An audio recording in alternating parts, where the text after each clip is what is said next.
오늘 창세기 4장 1절로부터 12절까지 이 말씀을 통해서 성령의 소욕을 따르라 하는 제목으로 말씀을 드리도록 하겠습니다.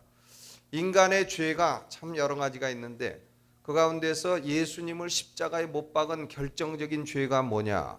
그것은 시기심입니다. jealousy, 마음속에서 남 잘 되는 꼴 못 보는 거. 사촌이 땅을 사면 어떻게 된다고요? 배가 아픈 거. 이것이 시기심인데 바로 그 시기심이 대단히 고약한 죄입니다. 왜냐하면 마가복음 15장 10절을 볼 때에 대제사장들이 시기로 예수님을 넘겨주었다 그랬습니다. 예수님을 대제사장들이 십자가에 넘겨준 이유가 뭐냐? 시기심 때문이었습니다. 왜냐하면 예수님은 죽은 자도 살려내고 병자도 고쳐내고 마음 상한 자도 위로하고 하는데 자기들은 대제사장으로 아무것도 못하니까 그만 시기심이 발동해서 예수님을 십자가에 죽였다 이렇게 되어 있습니다. 오늘 우리 창세기 4장은 인류의 첫 살인죄가 저질러진 현장입니다. 첫 살인죄의 원인도 바로 뭐냐? 시기심입니다. 그러니까 이 시기심이라는 것이 얼마나 고약한 죄라는 것을 알 수가 있습니다. 이 마귀가 시기심을 이용해서 대단히 중요한 무기로 사용해서 많은 사람을 멸망시키고 죽이고 있는 것입니다. 아담이 하와가 결혼을 해가지고 맨 처음 낳은 아들이 누구냐 하면 가인입니다. 그리고 둘째 아들이 누구냐? 아벨이었는데 가인은 농사하는 일을 했고 아벨은 양치는 일을 했습니다. 그런데 세월이 지나서 둘 다 수확을 거두게 되고 양도 자라게 되고 하니까 제사를 지내게 됐습니다. 아벨은 이제 자기 아버지가 가르쳐준 대로, 하나님이 가르쳐주신 대로 이제 우리는 죄인이 되었으니까 하나님께 예배할 때는 반드시 짐승을 잡아서 피를 흘려서, 그래서 짐승의 기름과 짐승의 피로 예배를 드려야 된다 하는 말씀을 따라서 아벨은 양을 잡아서 그래서 양의 피를 흘려서 예배를 드렸습니다. 그러니까 하나님이 그 제사를 기쁘게 받으신 것입니다. 그런데 가인은 어떻게 했습니까? 피가 없는 땅의 소산으로 제사를 드립니다. 그 결과로 하나님은 아벨의 제사는 받으시고 가인의 제사는 거부하셨다 그랬습니다. 그러니까 가인이 어떻게 됐습니까? 자기를 살펴보고 아이고 내가 뭐가 잘못됐구나 하는 것을 알고 고치면 되는데 공연히 자기 아우 아벨을 시기해서, 그래서 아벨과 둘이 있을 때 인간이라고는 자기 아버지 어머니하고 자기 형제 둘밖에 없는데 그걸 들에서 그만 쳐 죽였다 그랬습니다. 그 원인이 뭐냐면 바로 가인의 시기심이었습니다. 심히 분하고 안색이 변하고 결국은 기회를 보다가 들에서 아벨을 쳐 죽였다 그랬습니다. 가인은 마귀의 유혹을 받았던 것입니다. 그래서 시기심에 빠져서 아우를 죽이는, 하나밖에 없는 아우를 죽이는 죄를 지었습니다. 그런데 마귀가 아벨은 그냥 두었겠습니까? 가인만 유혹하고 아벨은 유혹하지 않았겠습니까? 아닙니다. 아벨도 마귀의 유혹 대상이었고 가인도 마귀의 유혹 대상이었습니다. 마귀는 가인과 아벨의 부모인 아담 하와를 유혹해서 원죄에 빠뜨린 그런 존재가 아닙니까? 어찌해서 아벨인들 그냥 놔두겠습니까? 그런데 가인은 마귀의 유혹에 넘어가서 마귀의 종이 되어버렸습니다.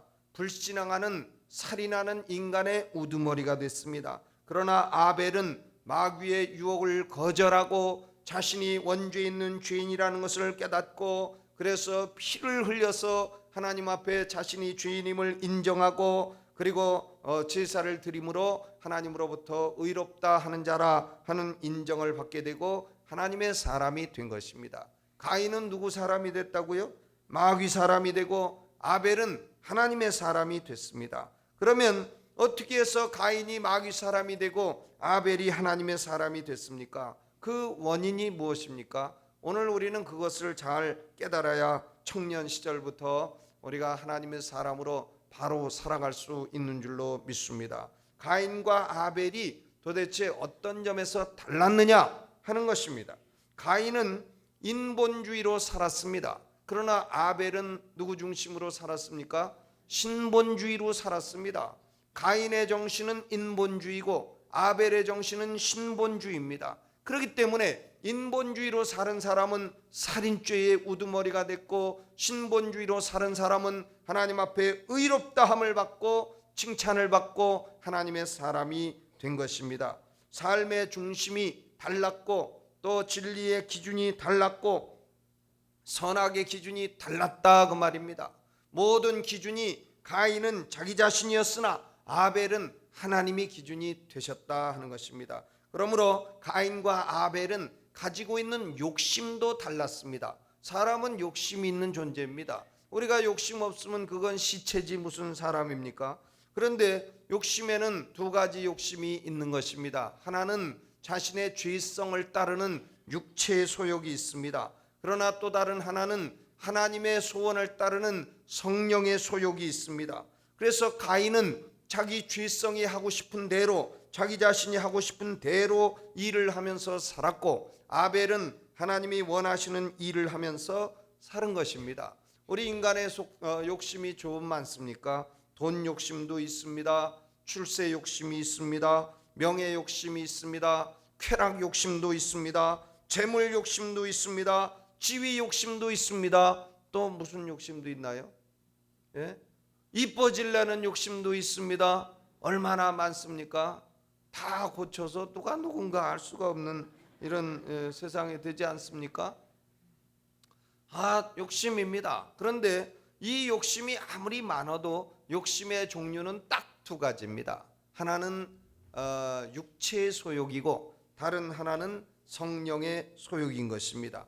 그래서 갈라디아서 5장 17절에 육체의 소욕은 성령을 거스르고 성령의 소욕은 육체를 거스리나니 이 둘이 서로 대적한다고 했습니다.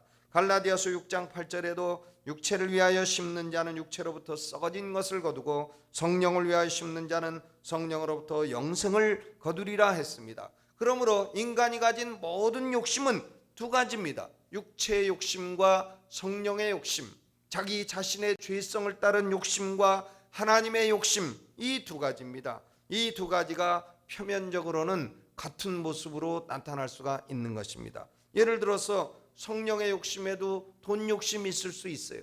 명예 욕심도 있을 수 있고 지위 욕심도 있을 수 있습니다. 그것이 다 나쁜 것이 아닙니다. 그것이 성령의 욕심이 될 수도 있는 것입니다. 그러나 같은 돈 욕심이라고 해도 육체의 욕심이 있을 수가 있는 것입니다. 예를 들어서 우리 그리스도인들은 돈 욕심 없습니까? 여러분 돈 욕심 있으세요? 없으세요? 있으시죠? 없으신 분은 거짓말하지 마세요. 우리 그리스도인들도 열심히 돈을 벌어서 돈 욕심이 있습니다. 그런데 돈 욕심이 있어도 돈을 내가 열심히 어떻게 하면 벌어서 내가 남에게 도움이 되는 사람이 돼야 되겠다. 남한테 얻어먹는 사람 되지 않고 어떻게 하면 남한테 밥 한 끼라도 대접하는 사람이 돼야 되겠다. 내가 어떻게 하면 돈을 벌어서 교회에 유익이 되는 일을 좀 해야 되겠다. 내가 선교하는데 좀 큰 손이 좀 돼봐야 되겠다. 내가 이 사회를 위해서도 유익한 일에 좀 일하는 사람이 돼봐야 되겠다. 내 가족 가운데 어려운 사람이 있으면 좀 돕는 사람이 돼봐야 되겠다. 사회에도 선한 일을 하는 내가 좀 큰 손이 돼봐야 되겠다. 이런 욕심으로 돈 욕심을 갖게 된다면 그것은 성령의 욕심인 것입니다. 그것은 좋은 돈 욕심이에요. 여러분 그런 좋은 돈 욕심 가지시기를 주의 이름으로 축원합니다. 그러나 돈 욕심이 많은데 그저 체면 유지 차원에서 조금 헝금하고 말고 나머지는 다 자기 먹고 자고 쓰고 바람 피고 이런 데 다 갖다가 쓰고, 교회는 이렇게 해가지고 이 봅니까? 이렇게 해서 그림 여러 종류 있는데 이게 누구 대왕이더라? 세종대왕인가요? 율곡 선생님. 하여간 우리나라 돈하고 미국 돈하고는요 차이가 있습니다. 우리나라 돈에는 비싼 돈에 높은 사람 가 있어요. 싼 돈에 별 볼 일 없는 사람 가 있고. 근데 미국 돈은 잘 보면 1센트짜리에 제일 유명한 조지 워싱턴인가 누가 들어가 있고요. 요새는 뭐 100불짜리도 나 100불짜리에는 보면 누군지 알지도 못하는 아저씨 거기 딱 있단 말이에요. 벤자민 프랭클린인가 누구 머리 벗겨진 아저씨 거기 계신데, 그러니까 돈 욕심이 이게 좋은 거냐? 좋은 것도 있고 나쁜 것도 있다 그 말입니다. 그거 가지고 그저 자기 욕심이나 채우는데 쓰면 그 돈 욕심은 육체의 소욕이 되는 것이에요. 그러나 그것으로 참 가족과 사회와 하나님과 자타에 유익하는 데 쓴다면 그 돈 욕심은 성령의 소욕이 되는 것입니다. 우리가 돈 욕심 자체가 나쁜 게 아닙니다. 그것으로 성령의 소욕을 따라서 써야 할 줄로 믿습니다. 또 우리 그리스도인들이 사회에서 활동을 할 때에도 낮은 지위에 있기를 원합니까? 아닙니다. 그리스도인들이 높은 자리에 올라가야 됩니다. 왜 불신자들이나 불교 신자들 이런 사람들이 다 높은 자리에 올라가야 됩니까? 그리스도인들이 높은 자리에 올라가야 됩니다. 우리도 지위 욕심을 가지고 있습니다. 그런데 높은 지위를 이용해서 하나님께도 유익이 되고 자타에 모두 유익한 활동을 해야 되겠다, 이렇게 생각한다면 그런 사람은 성령의 소욕을 가진 사람입니다. 그러나 높은 지위를 이용해서 나 자신과 내 가족의 욕심을 채우고 나아가서 나와 내 가족의 쾌락을 채우고 이러는 데만 이용한다고 한다면 그것은 육체의 소욕에 불과한 것이다, 그것입니다. 사회적으로 높은 지위에 있는 사람들이 성령의 소욕을 따르지 아니하고 육체의 소욕을 따라 사는 사회는 결국은 부정부패를 막을 길이 없는 것입니다. 우리가 겉으로 볼 때는 목회도 하고 또 장로 권사도 하고 집사도 하고 신학교에 가르치기도 하고 총회 기관에서 일을 하고 그런다고 해도, 겉으로 보면 똑같은 좋은 일이라고 해도 그 일을 하면서도 때로는 육체의 소욕을 따를 수가 있는 것입니다. 성령의 소욕이 아닌 수가 있어요. 그렇기 때문에 우리는 겉으로 무슨 일을 하느냐 하는 그것이 중요한 것이라기보다는 결국은 내가 지금 하고 있는 일이 나 개인의 사사로운 육체의 욕심을 따라 하고 있느냐, 아니면 지금 하나님께서 원하시는 하나님의 소욕을 지금 내가 이루고 있는 것이냐, 그것이 대단히 중요하다 그 말입니다. 우리가 이 두 가지 소욕을 가지고 있는데 두 가지 소욕을 따라 살게 되면 결국은 두 가지 결과가, 다른 결과가 나오게 되는 것입니다. 육체의 소욕을 따르는 결과와 성령의 소욕을 따르는 결과는 완전히 다릅니다. 육체의 소욕은 처음에는 화려해 보일 수 있지만은 결국은 그 길은 사망길입니다. 성령의 소욕은 처음에는 실패한 것처럼 보이고 처음에는 참 비참해 보이고 그래도 결국은 그것이 생명이요 성공길이라 그것입니다. 가인의 제사는 아마 많은 사람을 초대했을 겁니다. 땅의 소산으로 했으니까 빈대떡도 붙였을 것이고 또 밥도 했을 것이고 또 묵국도 끓였을 것이고, 그러니까 땅의 소산으로 먹으니까 얼마나 많이 먹습니까? 동네 사람 다 오라고 해서 화려하게 떡 벌어지게 잔치를 했을 것입니다. 그러나 아벨의 제사는 그저 어린 양 새끼 하나 딱 잡아서 그것으로 피를 흘려서 그 기름을 태워서 했으니 누구 초청할 수도 없고 겉으로 보면 피비린내나 나고 대단히 초라한 것이었을 것입니다. 그러니까 겉으로 보면 성령의 소욕보다 육체의 소욕이 화려해 보입니다. 성령의 소욕은 초라해 보입니다. 또 겉으로 볼 때 어떻습니까? 시기심으로 인해서 가인이 아벨을 쳐 죽였으니 아벨은 죽었습니다. 망하지 않았습니까? 또 가인은 자기의 적을 죽이고 살아남았으니 표면적으로는 승리한 것이 아닙니까? 그러나 그렇지 않습니다. 표면이 중요한 것이 아닙니다. 아벨은 망한 듯해도 대승리를 거두었습니다. 히브리서 12장 24절에 뭐라 그랬습니까? 새 언약의 중보이신 예수와 및 아벨의 피보다 더 낫게 말하는 뿌린 피니라 그랬습니다. 아벨의 피보다 더 나은 피는 그리스도의 피밖에 없다 그 말입니다. 복음운동에 있어서 그리스도의 피는 최고의 피입니다. 복음의 핵심입니다. 저는 성이 피가가 돼가지고 참 성도 더러운 성도 걸렸다 하면서 늘 생각을 하고 있었는데 예수 믿고 나서 그 생각 싹 없어졌습니다. 복음에는 피가 최고구나. 복음 운동에는 피가 최고다. 보니까 또 목사님 중에도 피가 목사님이 또 몇 분 있어요. 피종진도 계시고 저한테 사람들이 늘 물어보면 피종진 목사님 어떻게 됩니까? 그러면 저의 대답은 한결같습니다. 일방통행입니다. 나는 그분을 알고 그분은 날 모르고, 그분이 지금은 뭐 알지도 모르겠습니다. 그런데 복음운동에 있어서 최고는 뭐냐? 그리스도의 피입니다. 왜냐? 그리스도의 피는 우리의 죄를 깨끗이 씻어주는 엄청난 효력이 있기 때문입니다. 그러므로 누구든지 그리스도의 피를 믿고 예수여 귀하신 보혈로 내 죄를 씻어주옵소서 참된 마음으로 나가면 죄사함을 받게 되고 영생을 선물로 얻게 되고 성령을 선물로 받게 되고 대단히 수지맞게 되는 것입니다. 그러니까 그리스도의 피는 복음운동의 핵심입니다. 그런데 이 아벨의 피도 그리스도의 피와 비교되고 있으니 얼마나 위대합니까?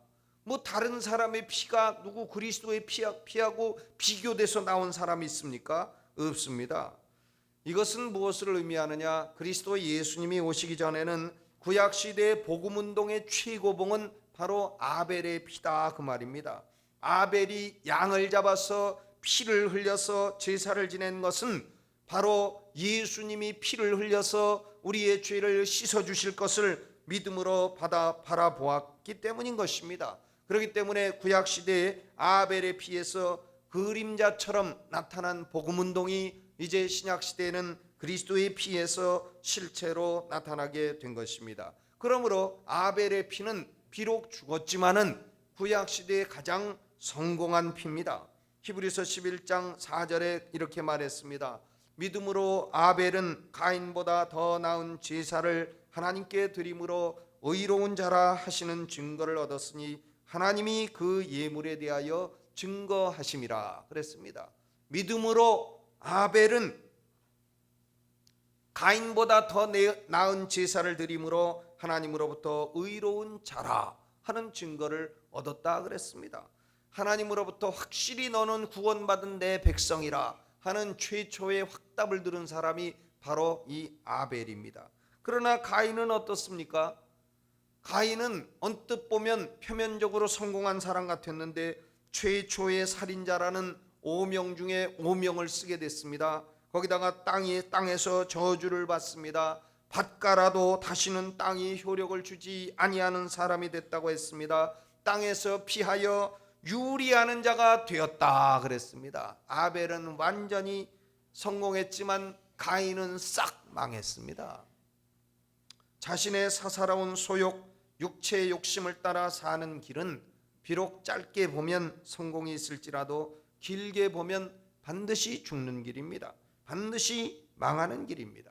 그러므로 육신을 따라 육신에게 져서 육신대로 살면 반드시 죽을 것이로다. 바울이 로마서 8장에서 그렇게 말하지 않았습니까? 하나님의 욕심 성령의 소욕을 따라 사는 길은 짧게 보면 실패가 될지라도 그것은 길게 보면 반드시 성공입니다.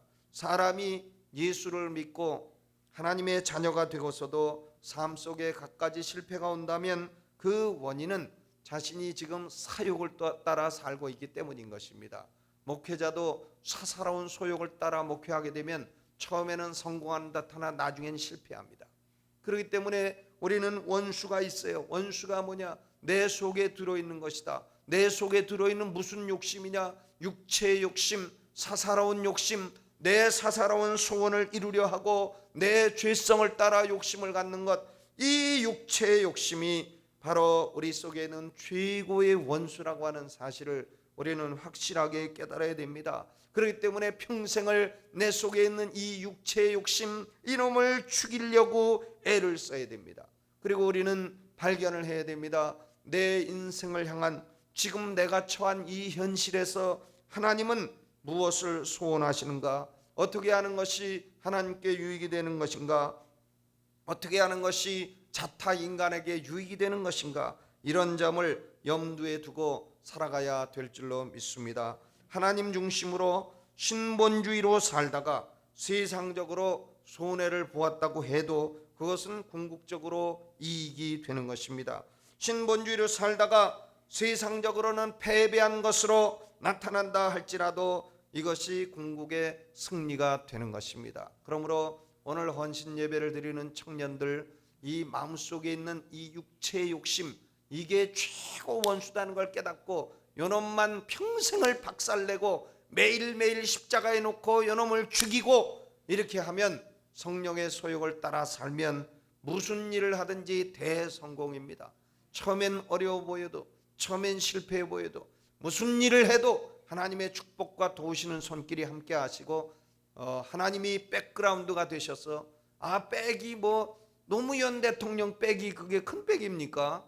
여호와 하나님 백이 최고 백이지. 하나님이 우리 백그라운드 되시면 그거 아무 관계 없습니다. 어떤 집안에 태어나도 관계 없습니다. 학벌이 어떨지라도 관계 없는 것입니다. 하나님이 도우시면 우리 인생은 현세도 성공이요 내세도 위대한 성공의 생애가 될 줄로 믿습니다. 오늘 헌신 예배를 드리는 모든 청년들, 그리고 오늘 함께 예배드리는 우리 모든 성도들에게 이와 같은 성령의 소욕을 따라 영원한 승리하는 삶이 되시기를 예수 이름으로 축원합니다. 기도하겠습니다.